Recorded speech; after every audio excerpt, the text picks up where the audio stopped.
Hello, everybody. Welcome in. This is the dawn of a new and special campaign that we are kind of trying something a little new. This is going to be an entirely homebrewed campaign with our three players here, who we will get to know in just a second. I am Get Off McCloud. I will be your DM this evening. I DM for Sparkles Mandy. You can find her on her Twitch channel, twitch.tv/Sparkles_Mandy. We stream a lot of live play, some COD, cozy games, that kind of stuff. Well, I shouldn't say we. She does. I'm just the monkey that tries to put on the show while you guys are all talking to her because she's way cooler than I am. This campaign is the Caffeinated Chronicles. We have three characters who don't know each other, but they will shortly. This will start off in the realm of Sigil. And that's about all I can give away right now. But really quick, I'd like to introduce my players. We'll just go top down. Just your name and any kind of little fun tidbits you want to say about yourself. Starting off with Sky. Hello, I'm Skyline, or Sky for short, and as everybody calls me, unless you know my personal name, which, if you do, congratulations. So I'm gonna be playing Citrine Dryessa today, and she is a warlock, and I've never played one before, so I'm very excited to have that and experience this with all these wonderful people, and I hope you all enjoy. That's all I will say. All right, you're gonna enjoy all those spell slots that warlocks get. They get like 50 spell slots. Right, Shell? And I don't know about that, but I appreciate the enthusiasm nonetheless. Speaking of which, Shell, you're next. I am playing Mara Stormpetal. She is a druid, and she's a furbolg. I think that's how you say it, right? Mm-hmm. Furbolg. Yeah. So basically just a sweet, gentle giant ready to hang out in nature. Mm-hmm. And lastly, we'll have Lex. Hi, I am Lex, or in the chat, usually when you see me in the stream, I'm Sexy Sloth. I am playing a fawn, and she is a bard named Juniper Gleamsong. She loves anything stories and like either written or in song form, so books are a big love for her. Yeah. Alrighty. I forgot to mention, since the other two mentioned their species, my character is a threadborn. Yes. We will get to more descriptive narrations of what your characters look like as we start, but for now, these girls have been playing with us for a good long time now, and I'm excited to get this party started, so let's get going. The dream ends differently than usual. There are no slow dissolves into waking, no soft pull towards familiar light. Instead, there's a door, and then, without choosing it, you're through it. The first thing that hits you is the smell. Coal smoke and copper, roasting meat from somewhere you cannot see, incense burning sweet over something underneath that is sharp and wrong, like lightning and old blood fighting for the same air. You breathe it in, it doesn't smell like any single world. It smells like all of them. The second thing is the sound. Every language you've ever heard and a dozen you haven't tangled together into a living roar that is somehow not quite chaos. More like a market on the edge of a riot, held back by its own momentum. Voices haggling, wheels grinding on dark cobblestone, the distant clang of metal, and beneath it all, as though the city itself has a pulse, a deep and rhythmic resonance that you feel more in your chest than you hear with your ears. The third thing is the sky. And here your mind has to work a little harder because above you, there is no sky. There's more city. Buildings and bridges, winding roads curving upward, defying sense, continuing past any sane horizon until the whole world bends, curves, and closes into itself like the inside of some great iron ring. You are standing not beneath an open heaven, but inside of it.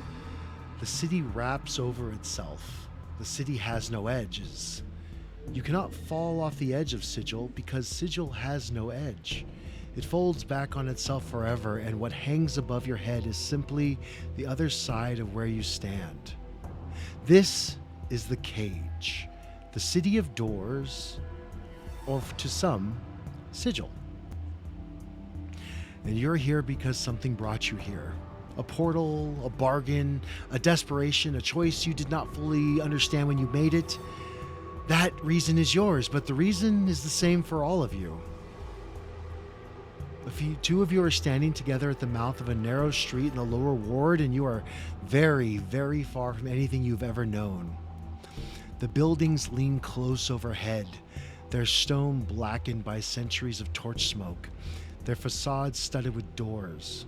So many doors of different sizes, different woods, and different metals, some sealed, some slightly ajar, some with symbols scratched above them in languages you cannot read. Every door in this city is a potential door to somewhere else.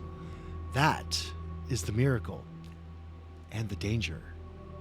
And the oldest rule of the cage: know your keys or do not touch what you don't understand.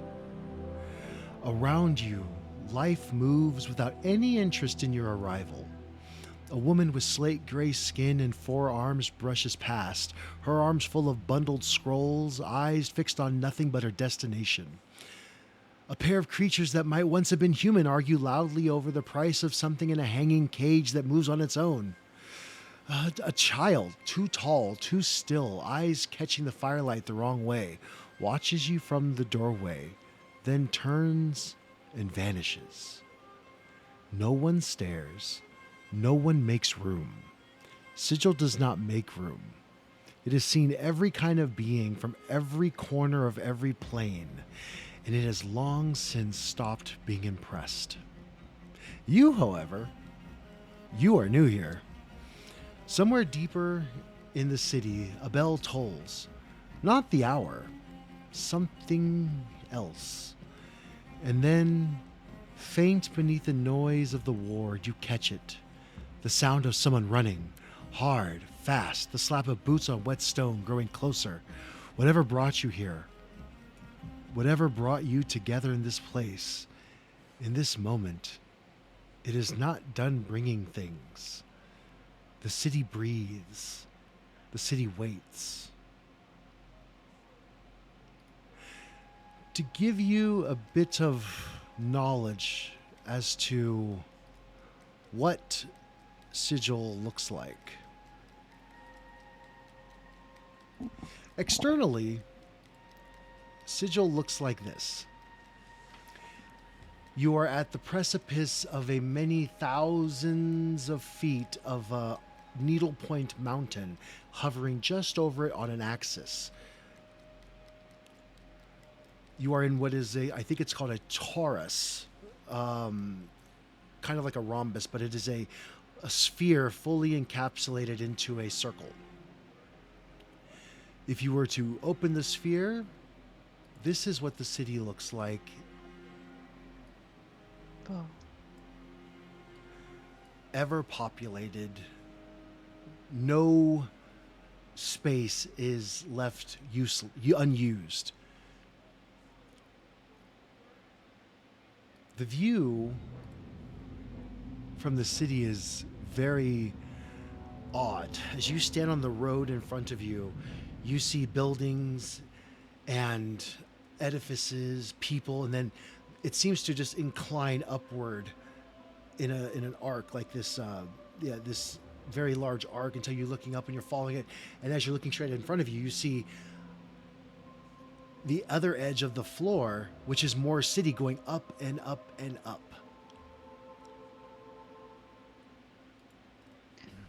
Oh, well, this place is like a donut. Pretty much. You're like on the inside of a donut. The alley you've That's landed crazy. in is narrow enough that you could touch both walls. Above you and around you and impossibly overhead, Sigil tilts in every direction. Buildings stack on top of buildings, bridges arc. between towers so high the tops are lost in a murky amber haze.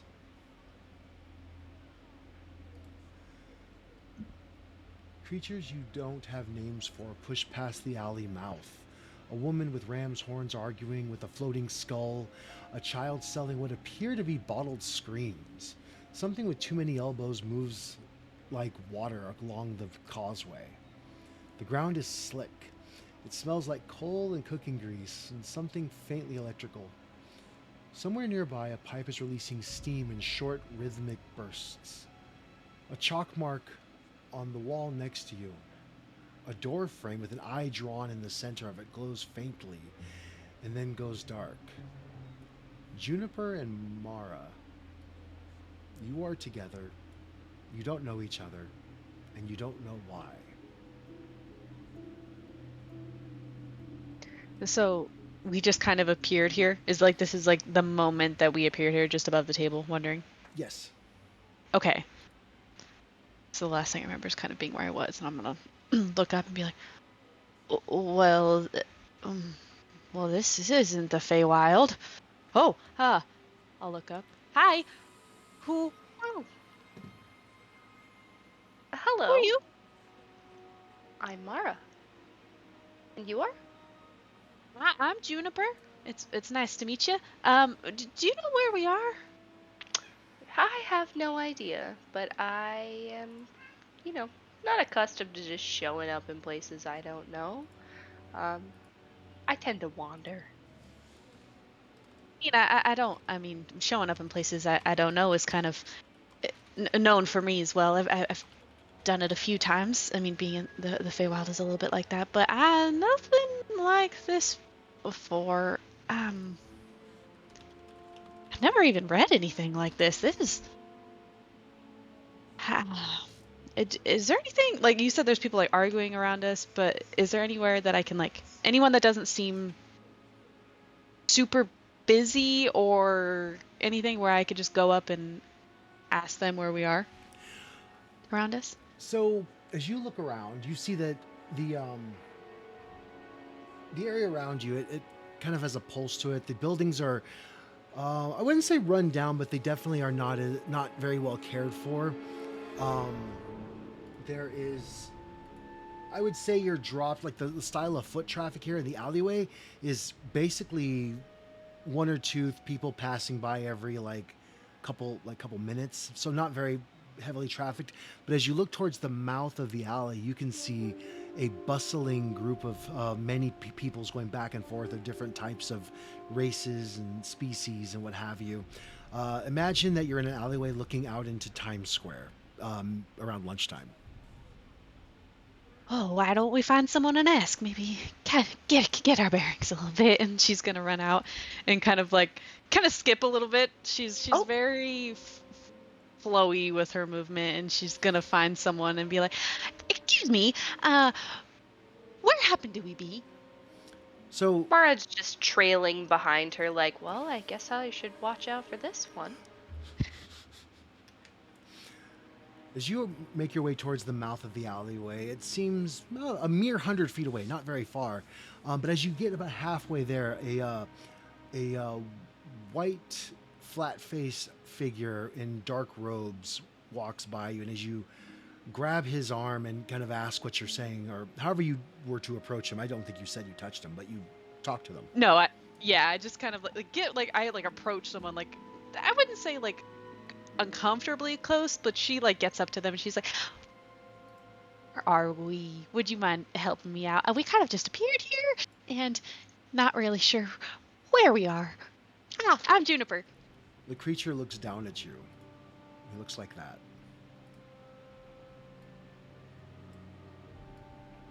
She doesn't even think twice of having a weird look. She's seen a lot. It's roughly humanoid, flat-faced, featureless, hovering about 6 inches off the ground. You see as you speak to it, it makes very blasé eye contact with you, and then its eyes drift to the wall. As you follow his gaze, you see there's a crack in the alley wall. This creature reaches into his robes and pulls out a tool. From It's the folds of his robes, and begins to put it next to the crack, and you can see it blaze with the same color as the wall material is. And as he waves it in front of it, slowly, methodically, back and forth, the crack stitches shut. It repairs with 3 precise movements. Looking the crack up and down, the creature puts the tool back into its robes. It does not acknowledge you. It turns to look at you, almost as if remembering you were there. And then you see a series of pictures appear above its head. A question mark, 3 small figures, a door, an arrow pointing away. And then it floats on down the alleyway, deeper away from the bustling crowds. Not a very talkative tall Well, one. what- Where were they? What do you suppose you make of the pictures? Well, considering that there is 3 people in one, maybe we're looking for someone else? Or were we maybe brought here for a reason? I don't know. I kind of just don't really. What's up with the door? That's a good question. Is Is there any? door looking like that anywhere? So as you look at the wall, a couple feet away from the crack, about, like I said, 50 feet away, you see the chalk outline of the door that you appeared next to. As you look around, you can choose to roll, both of you can choose one, to roll me either a perception, arcana, or insight check as you inspect your surroundings. I'll take a perception check. Alrighty. And I can't roll a perception, or? Oh 'cause she's my! rolling? You only notice the empty alleyway. Why would you look at that? There's road! And that would be our first roll of the campaign. And I'm so sorry, Cloud. You said perception, insight, or arcana? Perception. You get arcana or insight. Arcana. I will do insight. Insight. Alrighty. That's a 15. All right. Sorry, guys. So, you know from watching this thing move that it's some sort of a maintenance worker. As you see it stop and take in like every 10 feet of the walls, it looks around at the walls, the floor. It occasionally stops and reproduces the tool and repairs the imperfection of the texture of the terrain or whatever it is it's currently that's broken or not satisfactory. Each time it'll repair a crack or a broken brick or something out of place, it will put the tool back into its robes and then move. And even if it's only a step away, then it will reproduce the tool once again and use it. You also notice as you watch him, you feel like someone's watching you, like you're being clocked as newcomers. My ears will kind of twitch. And she like looks around. You get the weird sense that someone's got eyes on us that we can't see. I'm gonna kind of like my gaze kind of like drifts off like beyond where I like Mara. I look past Mara, but she's like kind of like got like a distant gaze as she's like looking around like around us, like to see if she can spot if it's anyone actually physically here that's watching us or if it's just a feeling she has. So she's like, huh. Mara, Well, I don't know you are eyes, but I see walls. Mara, you're bricks. distracted. The nat 1 you rolled is kind of implicit due to your senses are usually your anchor, but this place, this quadrant of the city you're in, is having some effect on it. The ward smells of rot, expensive spices, ozone, and old sweat. A chaotic stew that you can usually categorize in seconds. Your trained olfactory senses are basically been your bread and butter your whole life, making food for others and extracting interesting new ingredients to old recipes is something that you've been very proficient, almost an expert at for a while now. But as you steady yourself against the damp masonry of the alley, a new scent cuts through the filth. Your senses flare, but it doesn't give you a clean hit. It's a smell that bypasses the safe category and skips entirely over poisonous. It's a heavy, cloying aroma reminiscent of lilies blooming in a blacksmith's forge. A sweet, metallic, and utterly incorrect scent that shouldn't exist in nature. It's a scent that feels like a glitch in the world of your origin, and it makes your teeth ache.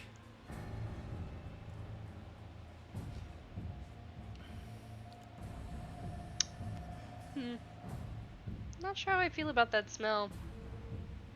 I would have What mixed smell? those two things together. You don't smell that? The lilies and the So to where other Ah. stuff. where Mara can differentiate the different senses, to you it comes to you like it would be like Mara smelling each individual flower in a bouquet, and then you just putting your face over the entire bouquet of flowers and just taking a big sniff. It's all just one I'm smell. I mean, I smell lots of things, but I can't really like decipher what I'm smelling. Is there something specific? Should we find somewhere to go? I don't even know where we haven't even figured out where we are yet. Yeah, no. Um, it's a great question. One minute I was somewhere, and now I'm here, and feels awfully weird. Follow-up Yeah, question. maybe we should. Is that smell leading you anywhere? Let's follow it. It definitely seems to be Why coming. I not? just start wandering. It just comes from the opening of the alleyway, Oh well, stops here. Well, and as you make your way towards the throng of people at the very edge of the opening into the main part of the street, you follow the scent to your right. Just for a few feet, you can't quite detect where it's coming from. Juniper, you see her move to the right, and then you just look left just to make sure you're not going to like walk into anybody, and you stop in your tracks. As the vertigo of the why did I write it that way? As the vertigo of the vertical cityscape settles in your bones, the chaos of the ward begins to sort itself into layers.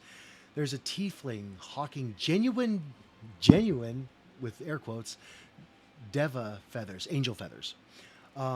A group of dustmen shuffling past in grim silence, and a cart of garbage spilling into the gutter. But piercing through the distant hum of the street is a sound that feels surgically precise. The sharp, jagged sob of a child. You spot them. A soot-stained figure tucked into the shadow of a jagged stone archway, weeping with the intensity that should be drawing eyes. On any street, even in the Feywild, a crying little one would be a point of concern.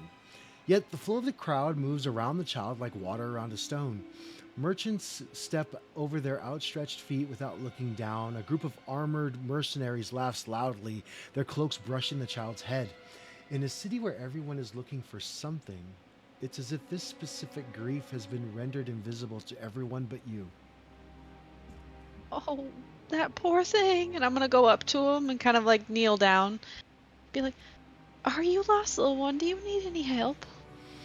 No, I'm not lost anymore. And she stops crying and wipes her face. And as she wipes it, the peach-colored makeup falls off of her onto her hands. You can see them stained with the coverings, as this purple skin with these yellow eyes and green lenses look up at you.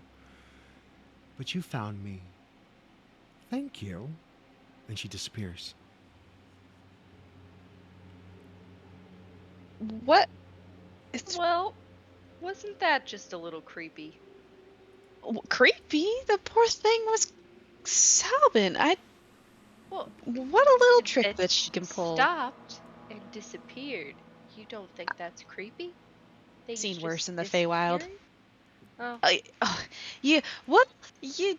The Feywild has a lot, and none of it really makes sense when it all makes sense at the same time. So when you see stuff like tall people, or the little tall creatures that were fixing things that don't speak unless it's in images above their head, or disappearing crying children that are purple with yellow eyes, which does that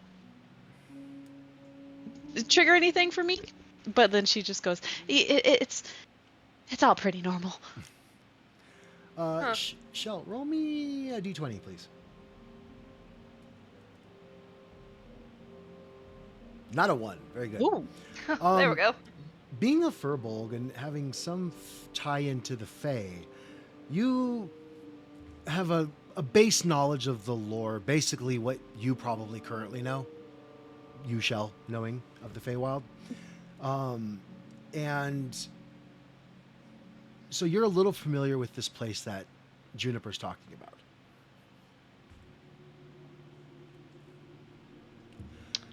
Okay, well, I'll take your word for it.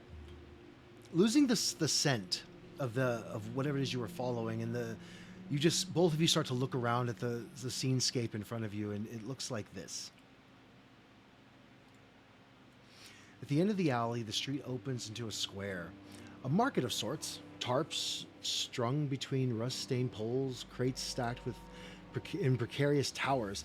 At the corner, a Bariar, basically a being with the torso of a broad-shouldered man above the body of a stag, antlers wrapped in tin ribbon, is selling something from a cart. Beside him stands a woman whose skin catches the amber light in a way that takes a moment to understand. Smooth in some places, faceted in others, the color of warm honey with veins of deep amber running through it. She's already looking towards the alley mouth, and she turns before you are fully out of the alley. The Bariar grins, grin of a man who's seen this exact situation before. More clueless! And here I thought the quota was full today. The crystal woman's expression is composed, dry, and holds something underneath you can't quite name yet. The Bariar, he looks like this. And the woman, will you please describe what your character looks like, Citrine?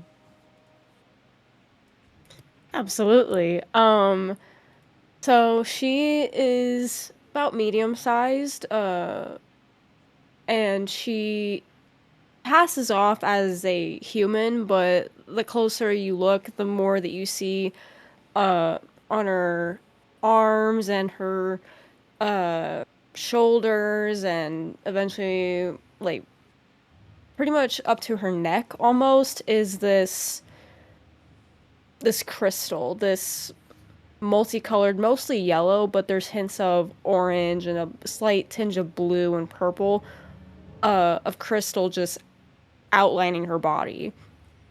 She's wearing some pretty normal clothes, nothing too crazy, just some a kind of like a tank top, but it's like a darker color, and then some nice pants, and she has some brown hair, and she's a bit on the not necessarily pale, but like kind of like fair colored side of her skin, but it's almost like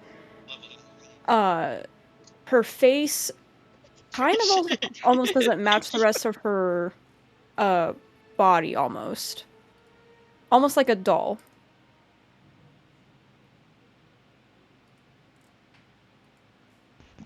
Okay. No worries. As you hear your compatriot Tack say these words, he goes, "What do you think? They are new to the cage, yes?" Certainly seems like it. Well, maybe you should go and say hello. They are friends of yours, yes? You were looking for them. Did you know they were here? Had a sense, but did not know exactly where they were, and they're not necessarily my friends yet. I have yet to meet them. I just know of them by what I sent. But I keep telling you, if you're expecting a delivery, it's better off using a courier or a dabus. Though good luck getting one to stop scrubbing the walls long enough. Well, friends of yours, fresh off the great wheel by the look of them, still got that "where is the horizon" wobble to their knees, don't they? Friends, welcome to the cage, Berklings. You've landed in the Hive, the beating, bruised heart of Sigil. I am Tack. For the low price of 3 gold pieces or the trade of equal interest, I provide the clueless package. It's the difference between finding a bed tonight and ending up in the dustman's cart by the morning. Would you like a tour of the city? A tour sounds lovely. Actually, it would probably be very helpful. Speaking of the city, where are we?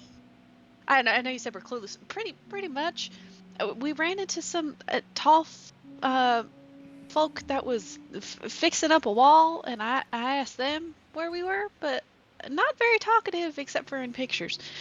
So and you said you were waiting for us. I don't believe I had anyone waiting, but did we have a conversation when I was on mushrooms? You are one of the Burks that like to speak with 4 questions without giving any answers. The creature you spoke of, the one that speaks in pictures, is a Dabus. They are the janitors of Sigil. For the rest of them, I will let Citrine offer some introspection while I pack up my cart for the day. Citrine, would you mind?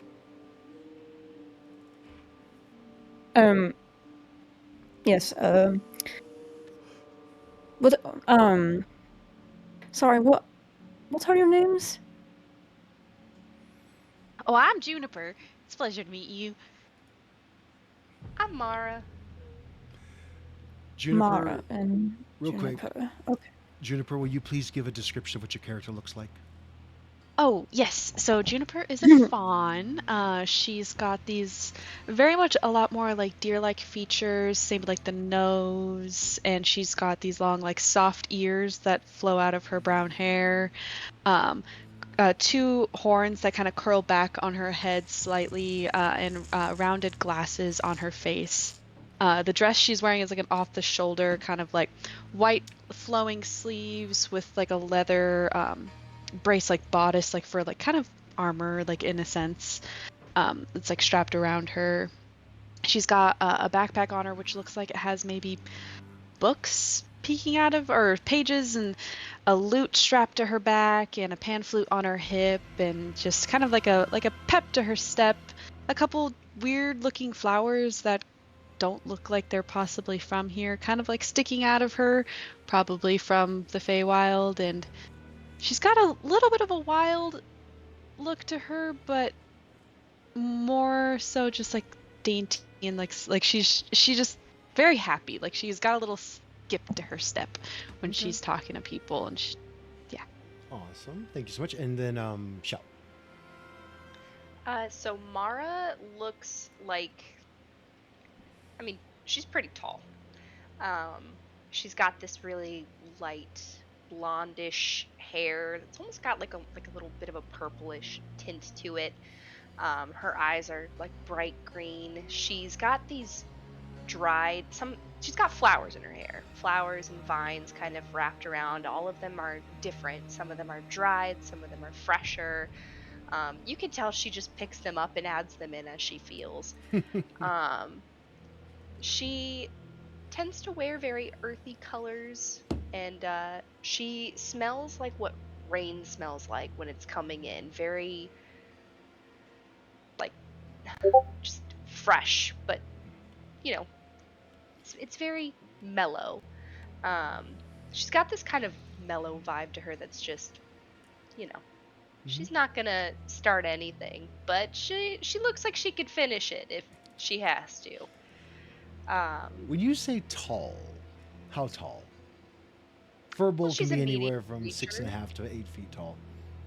She's a medium creature, so I guess she's on the shorter side for Furbolgs. She's about 6'5". Fair enough. So taller than your average human male, but shorter than the shortest Furbolg. Exactly. Fair enough. Yeah, that's about it. Okay. Yeah, Beautiful. I see Juniper about 5'4", so she's like over a foot taller than Juniper's. I would guess Citrine's around the same size as Juniper. Sky. Yeah, that sounds accurate. Okay. 5'4" with the horns. 5'2" without him. 5'4" on a good day. Sorry, Citrine, you were saying before I interrupted you. No, you're all good. Juniper and Mara. That sounds correct. I can't explain a lot of things, because I don't know of it myself either, but I know this, that you are here for a reason, as am I, and we need to be somewhere. But before that, I want to make sure you're comfortable and more aware of your surroundings, as this area, as I'm sure you've seen, is quite strange. Which is why I've enlisted the help of my friend here to help guide you around the city and show you around before we get into business. Ah, Sounds like and that is my cue. Well done. So, if you are Thank going you. to pay, that is the 3 gold. Oh, no, wait. It is not. I already charged Citrine for it. That is correct. You may Yes. have my services for the day. Well, rule 1. This is the City of Doors. You can get to the Abyss or the 7 Heavens from here if you have the right key. Rule 2. Up is also across. Do not stare at the sky streets too long or you'll puke. Rule 3. And this is one for your lives. Don't mention the Lady of Pain. Blades for a face. Floats. Doesn't like being worshipped. If you see her, look at your boots. Clear? very. I'm sorry. Did you say blades for a face? Yes, she is the authority in this place. She is neither so- good nor evil, but she is all powerful, and she could spaghettify your body with a blink of her eye should she deem to. She detests being worshipped. She detests being mentioned. Do not, if you see her, she is very large. Very, very large. A giant of some sort. If you see her, look away immediately. Understood. I don't want to be spaghettified, so look away immediately. Got it. Well, if you can get those 3 things down, you'll at least live for the day. You don't speak much, do you, large woman? I do. I just wait until there's a good moment for me to say something. And if I have something to say, then I will. Oh, you're one of the thinkers. That's what they all say. Wait until Just there's a give good me a opportunity. moment. Well, I see you've already seen the dustmen. Those poor scrags in brown robes with the coffin. They handle the dead. The ones in the red plate that you see around the area, the warriors in the red armor, they are the harmonium. They are the law. And they have the imagination of a brick. Avoid both, and you should be fairly safe. As he's talking to you, let me see here. As he's talking to you, a group of 3 young thugs, teenagers really, in tattered clothes and bright red sashes swagger forward, cutting a path through the crowd. You see a couple of them like check elbows to move people out of the way, or maybe give a slight harder than needed push. The leader has a sneer. It looks like it's permanently stuck on his face. You know, like when your mom says, "If you look like that, your face is going to stick that way." Totally happened to this guy.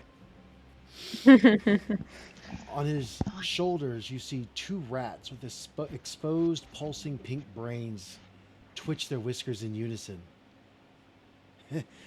Looks like Tex talking a bit too much again. Charging for errand directions? New bloods. Toll for standing in our square. 5 gold each, or we'll help ourselves. Pay up! For just standing here? He puffs his chest out. His face gets a little red. You see his eyebrows start to twitch. One of the rats on his shoulders moves around to the front, looks at you and opens its mouth, and you hear directly inside your head, without going through your ears, "We could just take it.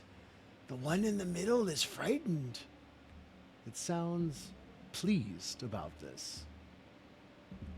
You hear Tack just sigh like a man who's just deeply tired of Tuesdays. Just another day in the cage. That's right. For standing in awe square, you pay up. I'm gonna look around to all like the merchants and stuff, and then up to this guy and be like, "So you own this street? Like you have like the papers and like all like the stuff that you own it, and like people just pay, you're told to like to pass it, and you have like the proof and all that to like to put that through. You have like the paperwork, the proof What do I need paperwork for? for the toll that you're accepting, because you clearly own the sidewalk that we're standing on. Because you have to have to accept payment. You usually have to have proof of a business." You hear one of the other three, the little smaller one in the back. You hear him pipe up, Golan, we don't have any papers. Hey, you shut up. Now you see, we don't need no papers. Either you're gonna pay us, or we're gonna knock you out and take it. Well, Might take something more than 5 gold too. Well, that's just not very kind. Like if you're expecting payment for like a job or like a source, then you gotta ask nicer, and you gotta have the proper stuff in place. Like if you're gonna make the right money, if you're gonna make what you properly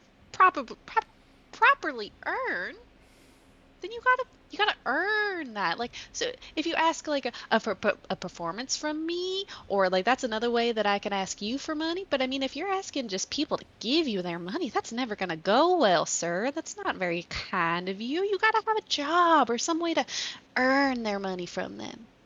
While she's talking to Golan, I need Mara to roll me an insight check and Citrine to roll me an Arcana or History check. Your choice.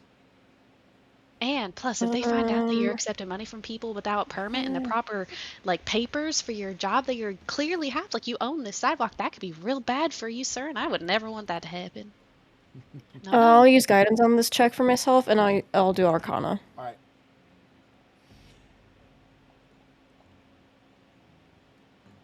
All right. So. And I'll add a D4 to that. Mm-hmm. Perfect. All right, there. All right, so as she's talking, you all see like he's getting really angry, and his cheeks are turning really red, but his eyes are kind of looking left and right a lot.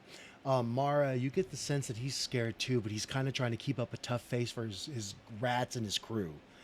Citrine, using Arcana, you kind of feel through the edges of the air that the rats are telepathic, hive-minded, and easily startled by a loud sound. They're scary looking, but they are in fact rats still. Mm-hmm. And as Juniper, as you're talking to him, he says, look here, you use a lot of damn words, and I don't really particularly care about justifying my actions. I'm taxing you, the street used tax, and if you ain't gonna pay, then, well, I guess I'm gonna have to beat you up now, ain't I? Oh, so you're a tax collector. Oh, that makes so much more sense now. You could have just led with that. That makes, it's painfully clear that's exactly what you are. But, sometimes you just got to lead with certain things like that, not just demanding money from people.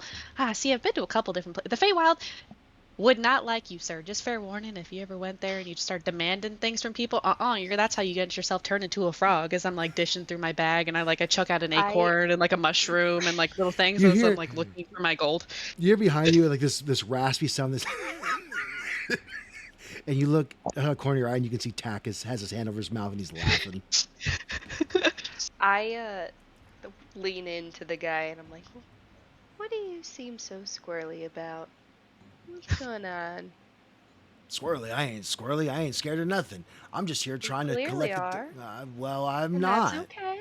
That's okay. It's not okay. It's not okay because I'm not squirrely.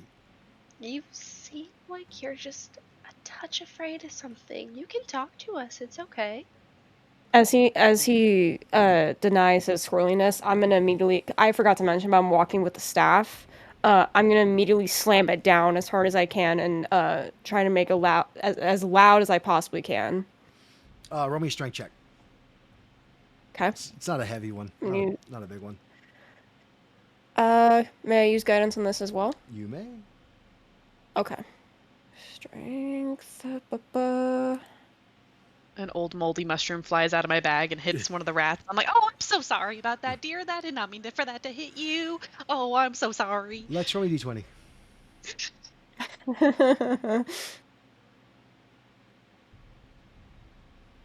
So it just so happens that the moldy mushroom hits the rat at the same time that Citrine's staff bangs on the ground, making this sharp crack noise. The one rat just falls over, like thinks he's dead, and the other one gives a slight a squeak and runs. The one that falls over dead actually falls off of Golan's shoulder, hits the ground, conks his head. He's out. He's unconscious. Oh, you poor dear things. I'm so sorry about your rats. I had to guess I have more strength than I thought I did. What did you do to the rats? I was just Them's part of looking my for crew. gold. I was just looking for my gold, and I threw an old mushroom. I didn't think it would be that strong. I didn't mean for it to hit him. That's my fault entirely. Golan, the rats are gone. Golan, what do we do now? And Nothing. I Nothing is what you're gonna do. roll me a intimidation check, Citrine. To like Uh, back her up, I make myself taller. I get very stern. Most furbolgs kind of walk a little hunched over, not like a posture problem, just chill. So like I would guess that you'd be like straightening out your back. Yeah, I'm like, because I'm standing there like this, and I'm just Yep. getting very serious looking. Mm-hmm.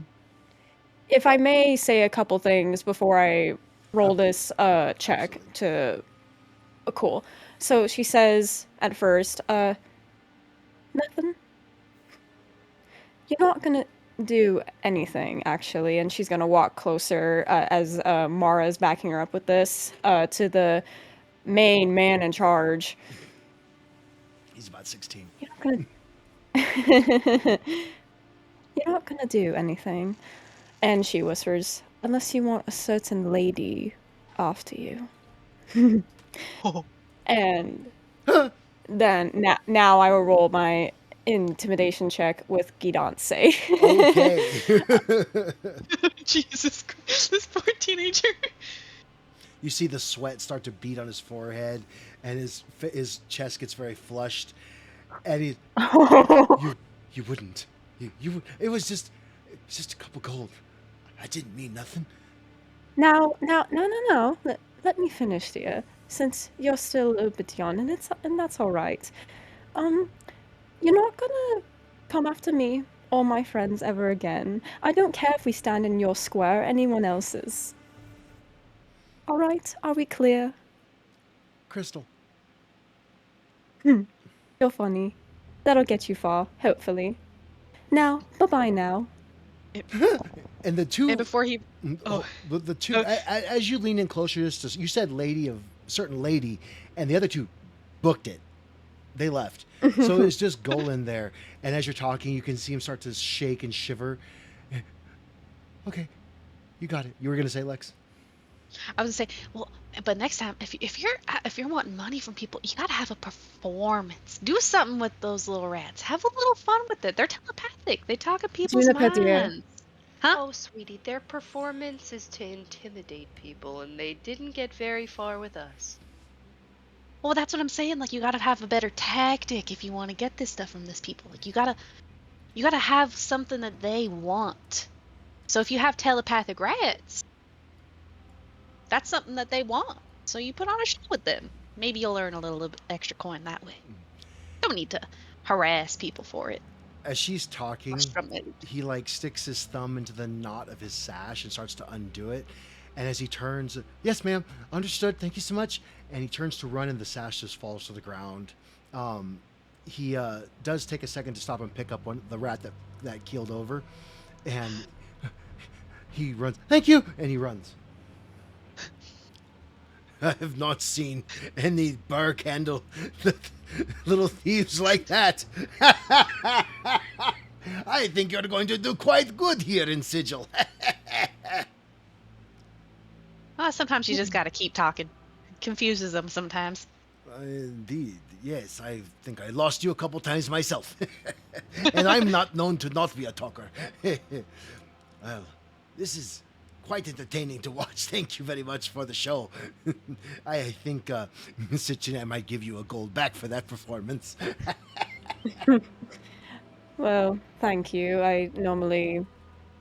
Huh, I'm just gonna leave it up to surprise, actually, and I'm gonna investigate the bag that was dropped. As you investigate, it was a sash, and there was a couple things inside of it. You find a slip, a tardy slip from some school, something parochial school. You're not quite sure where it is, but it has Golan's name on it. There's also 2 silver and a gold. Hmm. And a note from his mom say he better have his ass at school today or he's going to get it. Oh no. Decisions that children make are beyond me. And she's gonna keep everything in the sash as it was and just keep it to herself. Golden. We'll see if we run into him again. If my words are anything to go by, we might not. But in passing, perhaps. But we'll see how his mother feels about his tardiness I mean, and to his be fair- after-school activities. I mean, to be fair, you were quite intimidating. Like, I mean, I would have been shaking in my little boots if you looked at me that way. But I'm glad I wasn't on the other end of that. Well, I like to protect the people who deserve to be, and say that child needed a lesson. And I'm not a mother by any means, but maybe that may reminded him of his mother in some capacity, and that's why he ran away. But he's also a child. He has much to learn. But we're not here for that. We've dealt with that.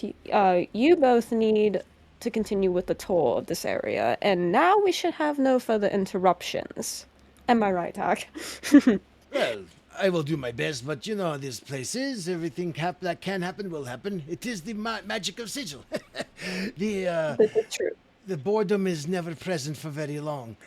But we can, of course, continue on to the market ward, and you can kind of get your bearings. And I believe, Citrine, you might have some business there as well, possibly. Yes. So he takes off his 4 quarters and haunches in front of you. He's standing about the same height, maybe a little taller than Mara.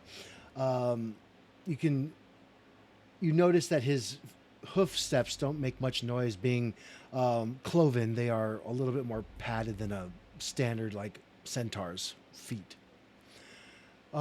People seem to see him coming and just move the F out of the way. So you keep pretty close to his rump, not like impolitely close, but close enough that when they part for him, they don't have time to go and like close up after him before you can make your way through. The roads are exceptionally crowded. As I said before, you see all manner of creatures here: elves, dwarves, tieflings. You even see Aarakocra. There's Tabaxi, Gif. You see in the corner there's a devil, an actual real fucking devil, a bearded devil, sitting at a coffee shop eating a scone, talking to a deva, an angel. They seem to be having some very heated debate about something. You can't quite catch it between the mixture of infernal and celestial that goes back and forth. But as soon as like you watch as their disagreement turns into an argument, and then finally one starts to shout, and then the other one goes and she points up to the sky, and the deva just go, oh, and they both kind of quiet down and calm, and they continue talking. The market ward hits you like a wave of sound and color and smell. The hive is Sigil's wound, and this is the heartbeat. Stalls stretch in every direction, packed so tightly that the streets between them are more like corridors. And the corridors twist and double back in ways that defy layout. Though you thought you were following, but quickly become lost in the twists and turns. But Tack seems to know his way.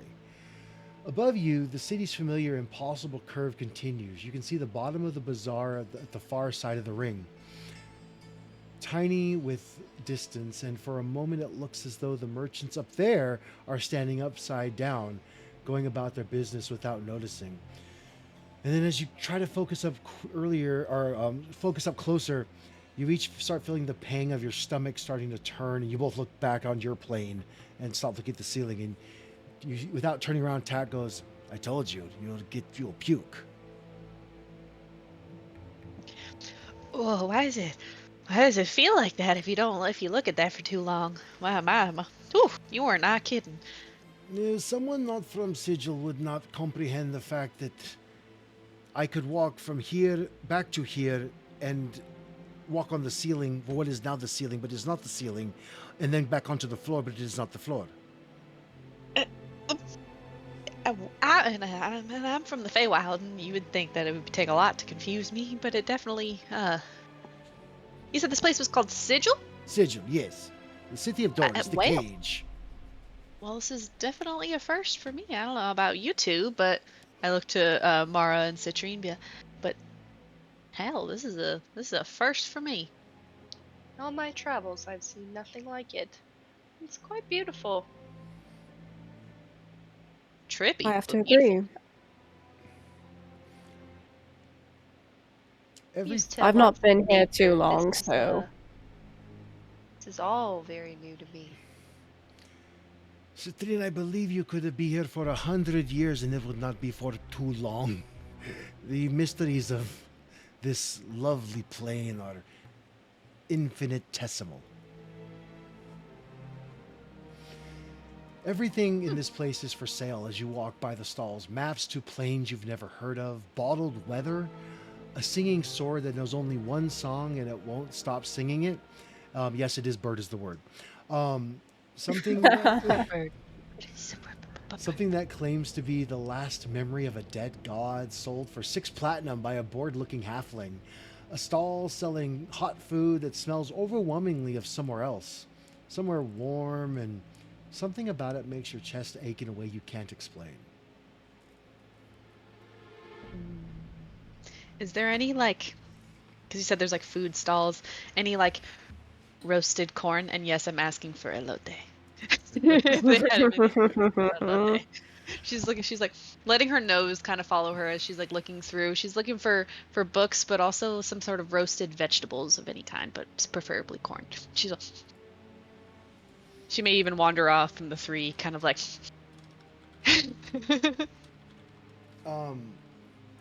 me see. Roll me a perception check. Oh. She's I know we've got things to do, but one-track mind here. I'm a little hungry.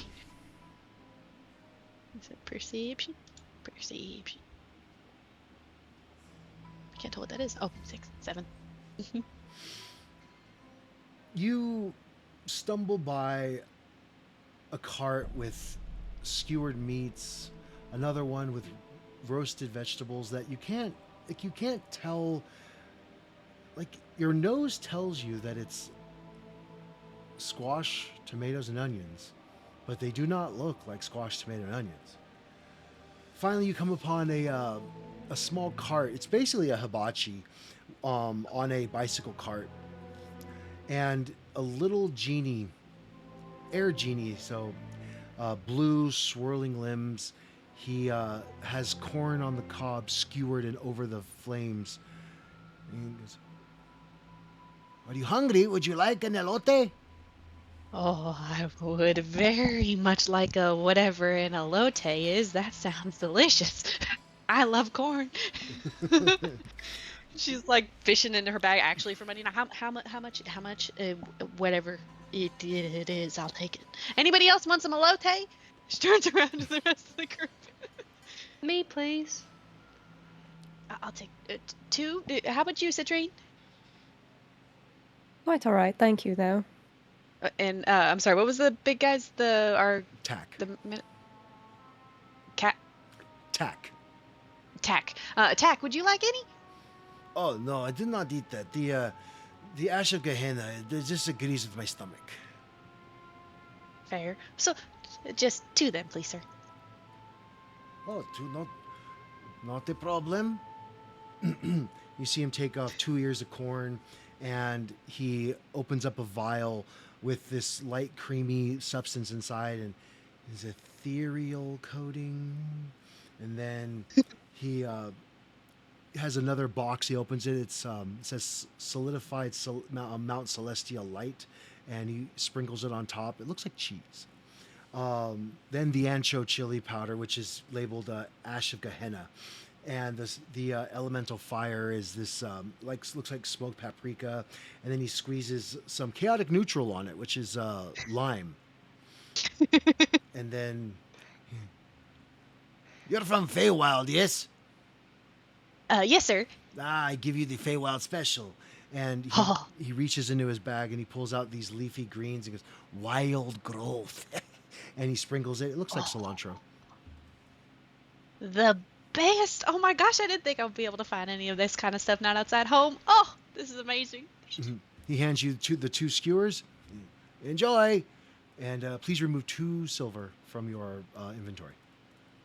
Okay, so let me do one. I'll do that right now. Mara was just admiring the process and the attention to detail that the vendor had, and she's committed this to memory. You would definitely have the recipe down pat. Most of the base ingredients, like the names are the names. Roll me a intelligence check, please, with advantage since it has to do with cooking.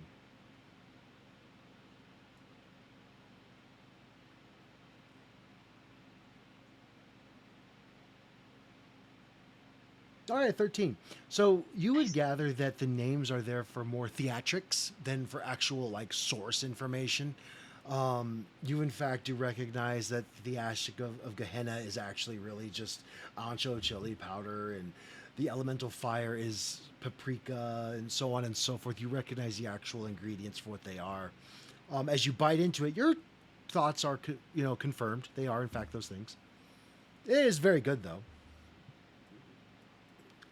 Citrine, as you look at the scene, you kind of like look around, because one of the fun things is in Sigil, no matter how long you're there, something new or interesting will always pop up to those who pay attention. And as you do, you see a let me find the thing here.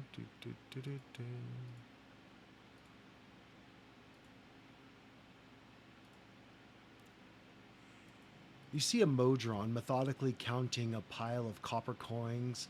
You see him do it once, then twice, and then as they get there, Alote, he's in the middle of the 4th time, and you kind of get the gist that he's counting, but every time you see him count, the number's different.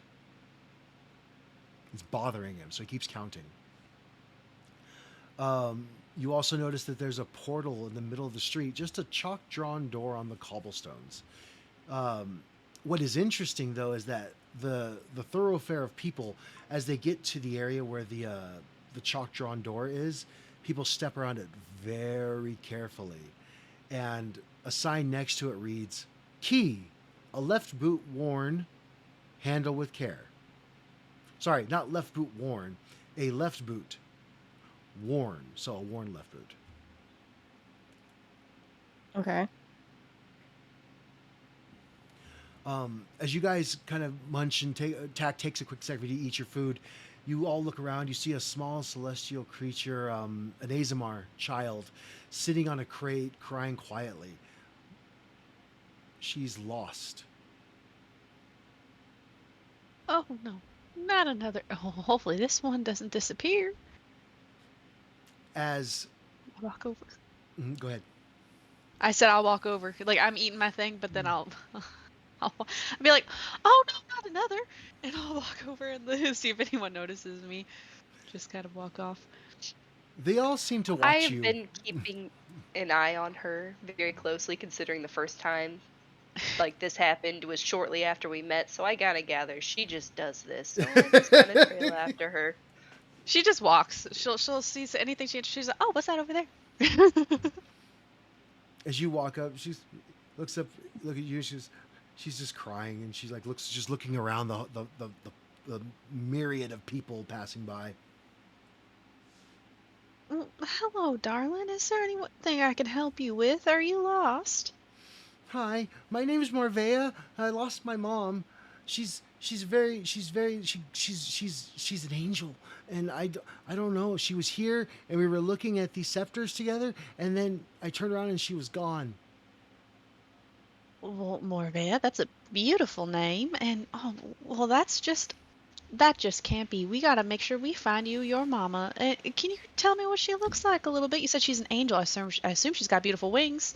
Oh yes, very beautiful wings, and her head always has this shining light around it, and she has beautiful golden skin and golden hair.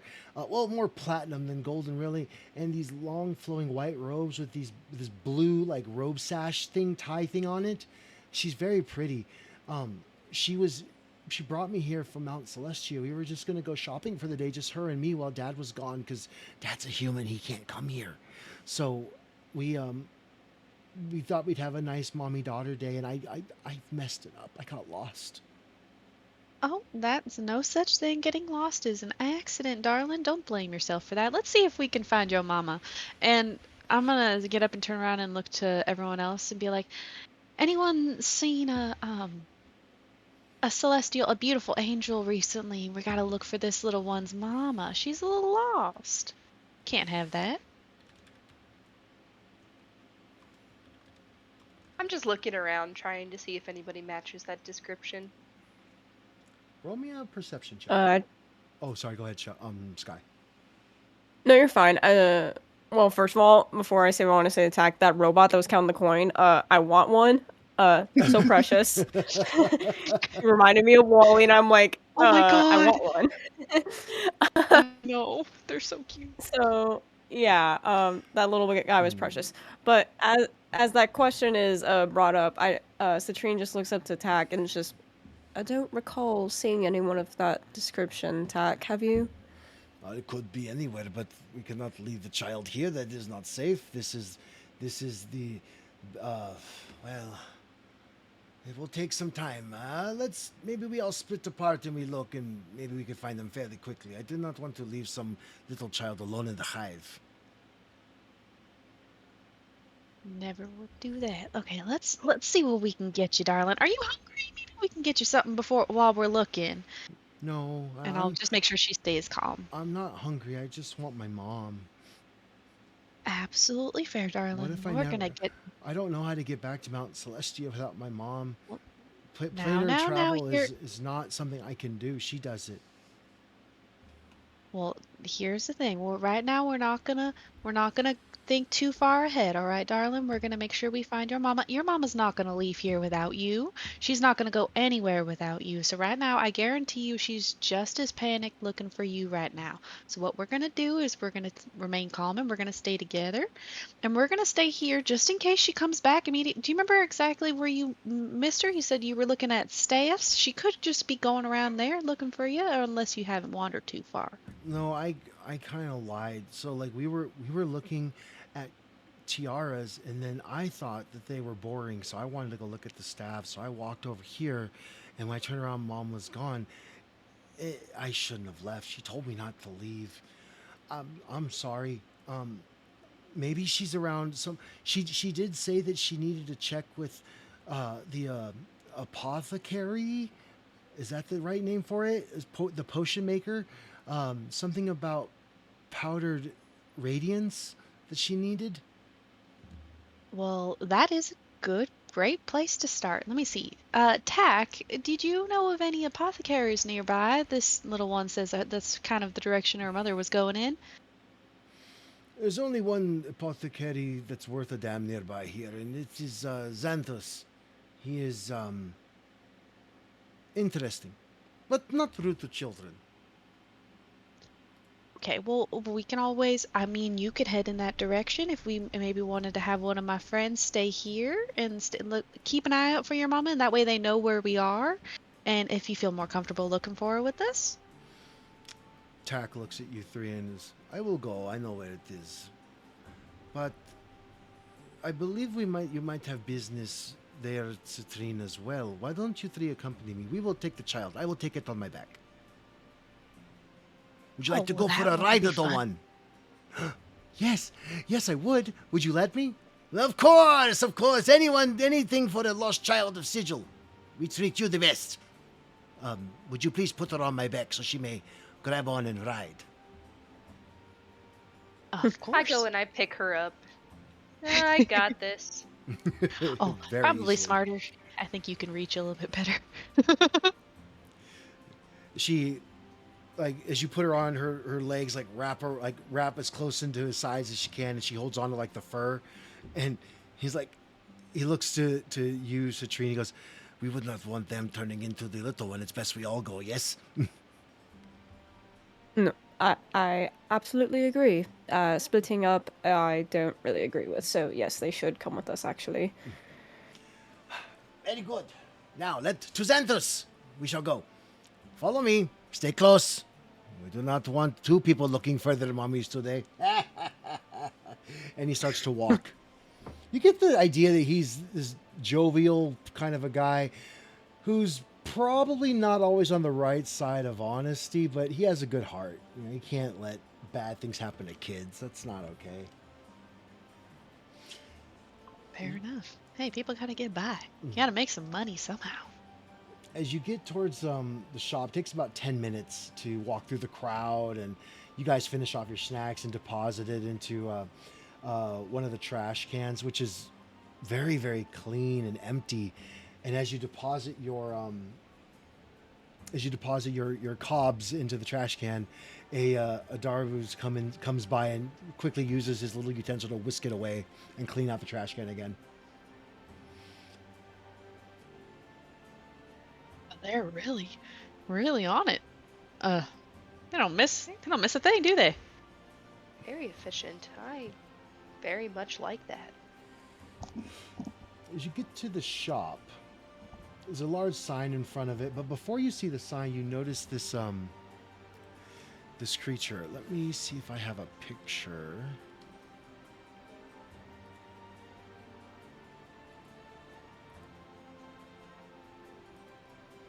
Well, this is the male version. I don't have a female version, but that's a planetar. Oh. She, of course, is wearing like a toga, not just a loincloth. We have, even in Sigil, there are rules about modesty. And she's looking around left and right. You can see her perfect hair. Like, she turns quickly to look to the left. Her hair kind of just moves and settles and right back to where it is. Not a strand out of place. The fabric of her toga is beautifully pressed and very nice quality, but you can see that her wings, they're folded behind her, but they're twitching in nervousness, kind of like how a bird's does. She sees Tack walking up. Tack looks at her and she says, "I believe you may have dropped something, or it may have lost its way from you." Citrine, go and talk to the woman and bring her child, please. I do not want to get close to them. They're too good for my tastes. of course. And I will try to gently guide the child down from Tack and approach the woman. As you try to help her, like she scoots one leg over to one side so that both legs are on the same side, and she slides down. Whee! She hits the ground on both feet. "Thank you, sir. That was really fun." "You are very welcome, little one. You stay next to your mama next time. Do you hear? I would hate to think what a planetar would do to find her child. It would be a second apocalypse." And she takes your hand. All right. Well, you would like to be reunited, so let's get going with this. And I just, I don't hold her hand tight. I just make sure it's firm, and then guide her away towards her mother. As the planetar sees you walking with her Azamar daughter, she quickly, both of her, she doesn't fly, but her wings kind of extend and flap, kind of pushing her to walk fast towards you, very, double time. You know what I mean? Mm-hmm. And she comes by and she says, "Marvea, where have you been? I thought I had lost you. Oh, child, this is not the place to go exploring. At least not by yourself, not till you're much older. Thank you. Did you find her?" Yes, we did. She was just in the middle of a street by a chalk portal or something, but again, the people just went around her as they always do. But she's fine, and she's just been with me, and my companions here. Her eyes kind of get very like slanted as you can see a little bit of anger in her voice. She goes, Maravea Katael Chiel. What have I told you about going near portals? You could have ended up anywhere. You must never do that again. Never. Or we shall not have any more trips to Sigil for you, young lady. Yes, Mama. I'm sorry. It won't happen again. She turns back to you. If I may. Yes, of course. I would just say that she seemed to be interested in the staff, so maybe for your next trip, if you behave, little miss, you can explore the staffs with your mother and talk about that. Because you seem to like them, yes? And when you're good and you behave and you follow your mother, you can have things that you deserve. And I'm sure staff would suit you quite well. The child kind of smiles. I have one myself. And nods, and she goes, I want one like that. And the mother, the planetar, she looks at you and she says, a slow smile kind of creeps across her face, and she says, I like you. You have a way with the little things. That's very good. My name is Yabriel. I would like to offer Pleasure. you my gratitude, Miss Citrine. Citrine. What a lovely name. Here, please take this as a token of my esteem. And she hands you a scroll. Oh, thank you. It's no problem, really. Not for you, but it would have been a very big one for me. She is... I don't know if you are very familiar with how difficult it is to have children, but it was a very long time to find her father to make her. I would hate to lose her. She is my everything. I understand in some capacity, and I hope we meet again under better circumstances. Agreed. I want to get her home, and I wish you all the best, and may the blessings of Mount Celestia be upon you all. As to you two, safe travels. You too, ma'am. And it was very good to meet you, little Maria. And now remember, stay close to your mama now. I will. Thank you so much. And her mom takes her by the hand and starts making her way deeper to the market district, seemingly to go find the portal back home. Moving through plains is very commonplace in Sigil, so it's not like beings who are from here or visit here very often think it to be a very big deal.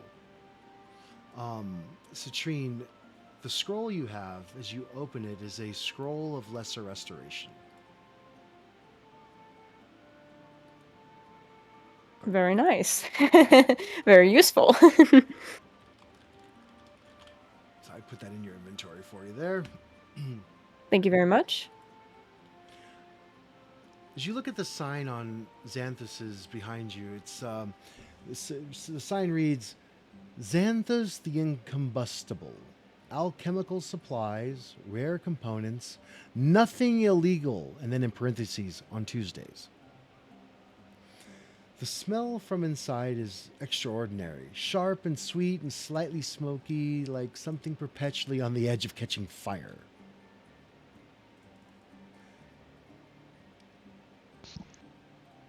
Oh, Citrine, you said you needed to be by here anyways? To go by the apothecary? Yes, I have some business I need to take care of for a brief moment before we continue with the tour. Perfectly fine with me. I would like to see the inside of this place. I would All as right. well. I will wait And here. I will not attack at that. Thank you very much. At the front, We'll be back. We'll be out in a couple moments. not the problem. The front half is very dexterous, but the back half knocks things over, if you understand. That does. I do understand. Yes. So All right. And I motion for Juniper and Mara. Come on. I follow. So as you guys walk into the shop, behind the counter stands the shop looks like this.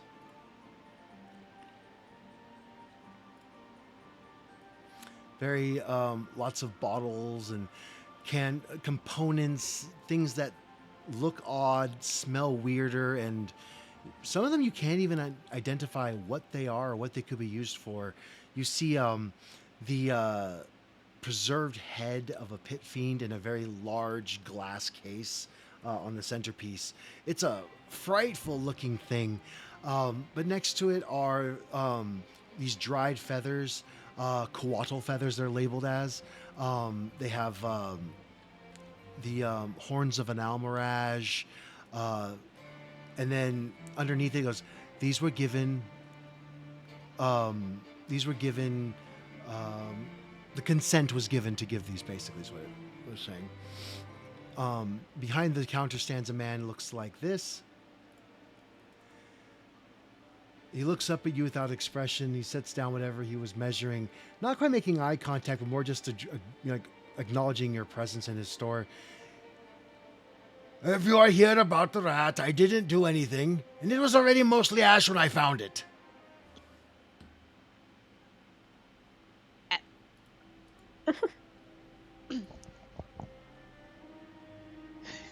Literally just goes, wait, what rat? Oh, well, oh. Hello, Citrine. How are you doing today? Doing quite well, and yourself? I am doing wonderfully. I was just thinking about you, actually. What may I do for you all today? Good things, I imagine. Well, only if you have the right gold for it. Oh, of course. Everything has a price, of course. Well, I am running a business. Understood. I still have that item you were looking at a couple days ago. Oh, yes. Might I take a look at it again? Of course. And from his desk, he picks up looks at a fist-sized fist-sized piece of amber that is glowing orange. And he holds it up, and it was holding down a bunch of papers. And as he holds it up, he looks at it and goes, quite beautiful. The light, it never goes out. Quite lovely. And a very good paperweight, I see. The best. I take it you're here to discuss purchasing it once again. What do you need it for? Do you know?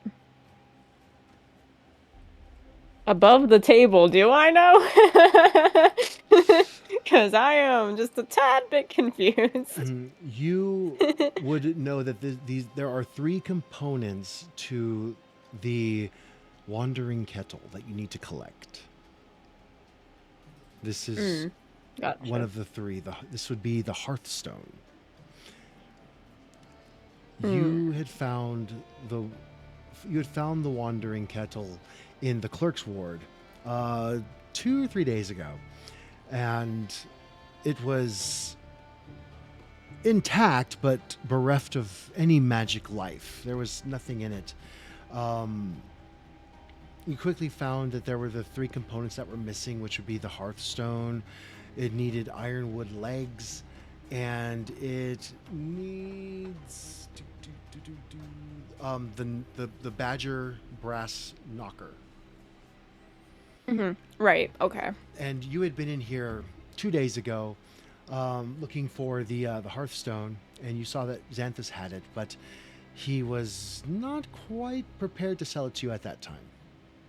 The price was astronomical. I think he asked you for 65 gold for it. which you did not have. Yeah. No. As Xanthus looks at you, he says, "Well, it seems that you've made some friends since last we talked. And I would like to say that I deal with many customers on the day-to-day, and very few of them stick in my mind longer than they stick in my store. You were very polite. I appreciate someone coming in and being very direct and asking me what an item is and how much it's worth, and then not trying to haggle with me, but just taking note of the price and then coming back later when they have the gold for it. Which I assume you do now, of course." Of course, and if you want something, you have to work towards it. Absolutely. You have your business and you have your prices for a reason. That I can understand, and here we are. And in terms of why I need it, I can't say much. But as you kind of can tell from our last interaction and now, I'm sort of the magical sort, and in order to do certain things, I need components. And this is one of the components that I require. And it just so happened as you had one of them that I was looking for. Well, it seems that today is a slow day, and I have time for a lovely game of how much does it cost? As these two are talking back and forth, Shell, will you please give me a perception check?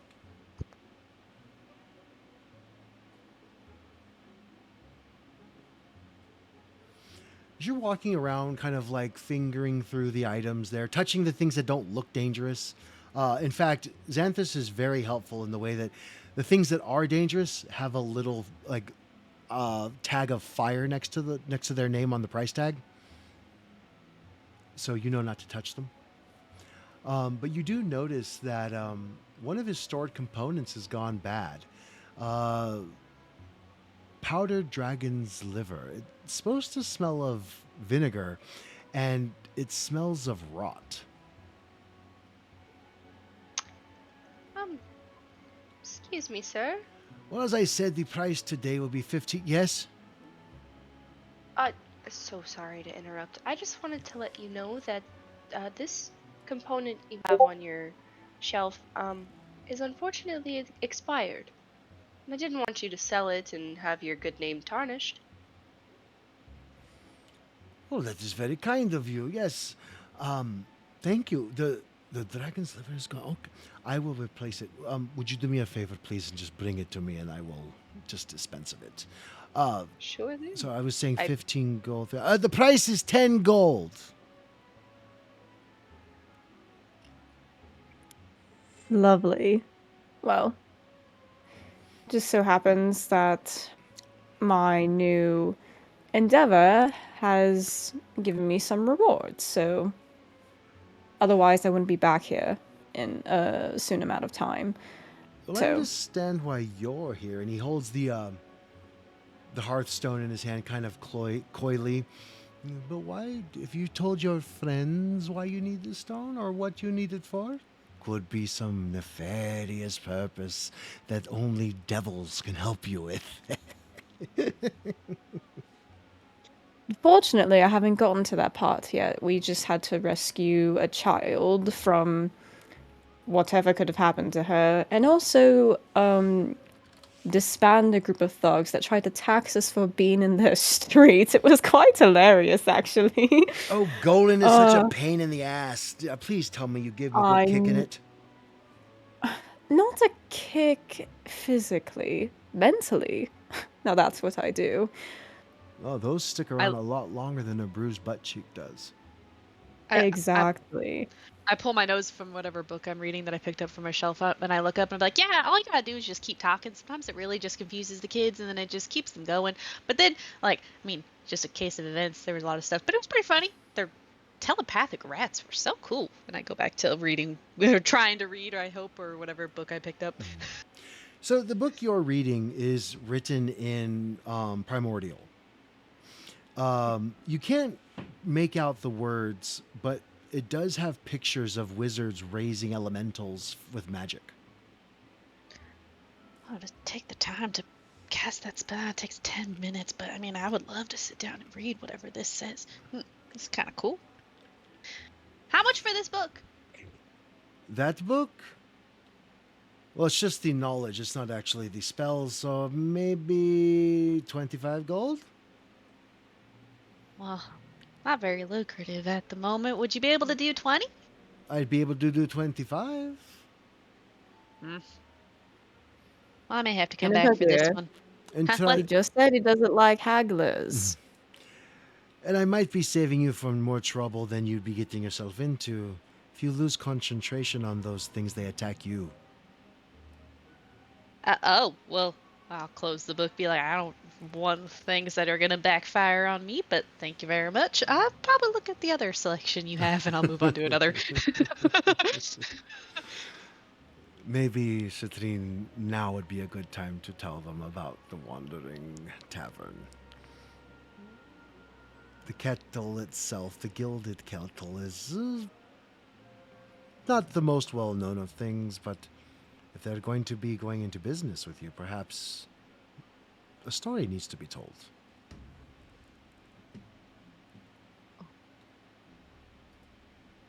You're right. Or would you like Well- me to tell it? You are good at talking like myself. Why don't you demonstrate? And as he takes a deep breath to start the tale, we're going to take our first break. So, we'll be back. Thank you so much, everybody, for who has watched this first part of our session 1.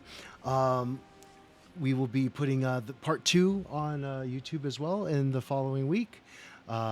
If you would like to come by and watch live play D&D, please check out Sparkles Mandy's Discord, or not Discord, her Twitch channel. Join our Discord, come and play in some one-shots we have. We're always looking for new players. No skill in D&D is needed or knowledge. We will take all comers. This has been part 1 of episode 1 of Caffeinated Chronicles. This one being called The Caged Door Opens. I am your GM, Get Off McCloud. Thank you very much for watching, and we'll see you next time.